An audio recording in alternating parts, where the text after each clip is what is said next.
ও মা, আজ দুপুরে রান্না কি বলো? আজকে হ্যাঁ। আজকে এই যে ভেন্ডি আর আলুর তরকারি করেছি একটা, আচ্ছা। সব কিছু পাতলা পাতলা। আর এইদিকে এই দেখো সেই পলতা পাতা বলে না, মানে হ্যাঁ, পটলের লতি, ওর সঙ্গে বড়ি টড়ি ওই পটল দিয়ে একটুখানি গা মাখা মাখা করেছি। মানে এটা একটু তেতো হবে হ্যাঁ খেতে। তেতো। অনেকটা অনেকে আবার তেতো হয় না, অনেকগুলো জানো, আচ্ছা। মিষ্টি মিষ্টিও লাগে দেখি, এক একটা মানে পলতার পাতা তেতো হয়।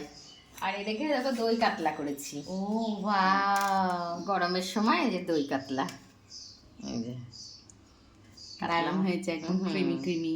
হুম। আর কিছু করিনি গো। আর আর এটা কি আছে? এইটাতে সেই সকালবেলায় ঘুগনি করেছিলাম, অনেকটাই করে রেখেছি। তুমি কি ভাত দিয়ে এখন খাবে? রাত্রের জন্য করেছি, যদি মনে হয় ভাত একটু খেও। আচ্ছা ঠিক আছে, বেশ। ঠিক আছে, গরমে হালকা হালকা খাবার। ঠিক আছে। হ্যাঁ ঠিক আছে, টাটা।